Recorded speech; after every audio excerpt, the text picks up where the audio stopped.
চলে আসলাম নতুন একটা ভিডিওতে। আজকের ভিডিওতে আপনাদেরকে দেখাবো রাইটারসনিক থেকে কিভাবে কন্টেন্ট লিখতে হয়। এটা আমি আপনাদেরকে অলরেডি দেখিয়েছি এবং রাইটারসনিক ব্যবহার করে আপনারা কত সহজে কত সুন্দর করে একটা পরিপূর্ণ কন্টেন্ট লিখতে পারছি, এটা আমরা দেখছি। যদি কেউ না দেখে থাকেন এই ভিডিও আমাদের আগের ভিডিও দেখে আসতে পারেন। তো সেক্ষেত্রে আজকে দেখাবো সে রাইটারসনিকের অল্টারনেটিভ, অর্থাৎ আমরা আমাদের স্টুডেন্টকে 50টা টুলস প্রোভাইড করে থাকি, সেখানে আমরা রাইটারসনিক ইউজ দিচ্ছি। তো অনেক সময় কী হয়, রাইটারসনিকের যেহেতু একটা কন্টেন্ট নির্ভর প্ল্যাটফর্ম, তো দেখা যাচ্ছে কন্টেন্ট যখন যদি শেষ হয়ে যায়, হ্যাঁ, বা দেখা যাচ্ছে মাঝে মাঝে অনেকেই ইন্টারনেট স্লোর কারণে প্রবলেম ফেস করছেন, তো সেক্ষেত্রে তারা বিকল্প টুলসও ইউজ করতে পারেন, কারণ আমাদের এই 50 টুলসের মধ্যে কন্টেন্ট রাইটিংয়ের জন্য বেশ কয়েকটা টুলসই প্রোভাইড করা হচ্ছে। তো সেক্ষেত্রে যাদের বেশি প্রবলেম হবে তারা স্কেলনেট ব্যবহার করতে পারেন। তো আমি একটু দেখাই এগুলো কীভাবে ব্যবহার করতে হয়, তবে এটা প্রথমে লগ ইন করে নিই। তো আপনারা নিশ্চয়ই জানেন যে কীভাবে লগ ইন করতে হয়, না হলে কীভাবে টুলসগুলো ইউজ করতে হয় এগুলোর উপরে আমার একটা ভিডিও অলরেডি দেওয়া আছে, দেখে আসতে পারেন ইউটিউব চ্যানেল থেকে। আচ্ছা, তো আমি এখানে ইউজার নেম দিয়ে দিলাম, তারপরে পাসওয়ার্ডটা দিয়ে দিলাম। একটি স্কেলনেট, এটা কন্টেন্ট লেখার জন্য খুবই ভালো একটা প্ল্যাটফর্ম আর কি। হ্যাঁ, খুবই ভালো একটা প্ল্যাটফর্ম যেটার মাধ্যমে আমরা একদম অপটিমাইজ কন্টেন্ট লিখতে পারি। এছাড়া হচ্ছে যে আমি আরও কয়েকটা টুলস আপনাদেরকে দেখাই। রাইটারসনিতে যদি আপনি কন্টেন্ট লিখতে পারেন তাহলে এগুলো থেকেও পারবেন, কারণ এগুলো খুবই সহজ একটা প্ল্যাটফর্ম কন্টেন্ট লেখার জন্য, এআই কন্টেন্ট, এবং খুবই ভালো আর কি। আচ্ছা, এখানে আর্টিকেল বিল্ডার রয়েছে, কুইলবোর্ড, এই জেসপার.এআই, এটা একটা কন্টেন্ট লেখার জন্য।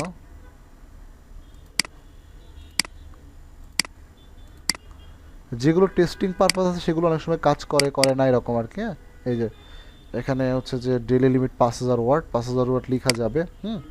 এবং ঠিক রাইটারসনিক, তো রাইটারসনিক অল্টারনেটিভ হিসেবে জেসপার.এআই এটা ব্যবহার করতে পারেন। এছাড়া এখানে অনেক ভালো ভালো টুলস আছে, ওয়ার্ড হিরো আছে, হ্যাঁ, কপি জিনিয়াস আছে, টেক্সট.এআই এটাও ভালো একটা টুলস। কন্টেন্ট, এগুলো সব কন্টেন্ট লেখার জন্য। দেখছেন, আসলে কন্টেন্টকে অনলাইনে বা গুগলে আপনার ডায়মন্ড বলা হয়। যেহেতু আমরা এখন মোটামুটি অ্যাফিলিয়েট বা সিপিএ মার্কেটিং করার ক্ষেত্রে এসইওটাকে প্রায়োরিটি দিচ্ছি, তো সেক্ষেত্রে আমাদের কাছে কন্টেন্ট একদম ডায়মন্ডের মতো প্রপার্টি। তো এই জন্য যেন ভালো করে আমরা যারা ইংলিশে প্রবলেম আছে তারা কত সুন্দর করে এখান থেকে যে লিখতে পারবো, দেখছেন অনেক সুন্দর করে লিখতে পারবো। টেক্সট.এআই এই ধরনের টুলসগুলো আপনারা ব্যবহার করতে পারেন কন্টেন্ট লেখার জন্য। রাইটারসনিকের পরিবর্তে আপনারা এইগুলো ব্যবহার করতে পারেন। কপি মেট্রিকটা আছে কি না, নাই। আচ্ছা, এগুলো সব কন্টেন্ট লেখার জন্য, ঠিক আছে।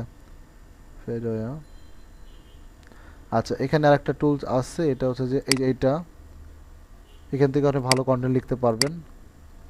বিশেষ করে তাহলে RYTR, টেক্সট.এআই, স্কেলনাট, তারপর রাইটারসনিক, এগুলো কিন্তু সব সিমিলার টুলস আর কি। এগুলো সবগুলো দিয়েই কন্টেন্ট লেখা হয়। তো সেক্ষেত্রে আপনারা যে কোনো একটা ব্যবহার করলেই আপনাদের হবে। যদি আপনারা রাইটারসনিক থেকে ব্যবহার করতে জানেন তাহলে বাকিগুলো দিয়েও কিন্তু ইউজ করতে পারবেন, কারণ ওখানে যেভাবে আমরা বিভিন্ন ট্যাম্পলেট ব্যবহার করি সব জায়গাতে কিন্তু ট্যাম্পলেট ব্যবহার করতে হয়, টাইটেল দিতে হয় বা মেন কিওয়ার্ডটা দিতে হয়, দিলেই কিন্তু আমাদেরকে তারা কন্টেন্টটা লিখে দিবে।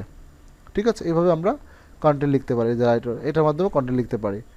ঠিক আছে, আমার আপনার মতো শত শত মানুষ তারা কাজ করতেছে, এই যে টেমপ্লেট। হ্যাঁ, আপনি কী ধরনের কন্টেন্ট লিখতে চাচ্ছেন, হ্যাঁ, customer review, e commerce, product description, শুধু প্রোডাক্ট ডিসক্রিপশন, কোয়ারি অ্যান্সার, হ্যাঁ, সব ধরনের ব্লগ আইডিয়া, যে ধরনের কন্টেন্ট লিখতে চাই জাস্ট এখানে ক্লিক করে আমরা যদি মেন কিওয়ার্ডটা সাবমিট করি, দেন আমাদেরকে তারা কন্টেন্ট দিয়ে দিবে, যে ব্র্যান্ড এবং সার্টেল ডিসক্রিপশন দিয়ে জেনারেট দিলে কিন্তু আমাদেরকে তারা কন্টেন্ট লিখে দিবে, ঠিক রাইটারসনিকের মতো।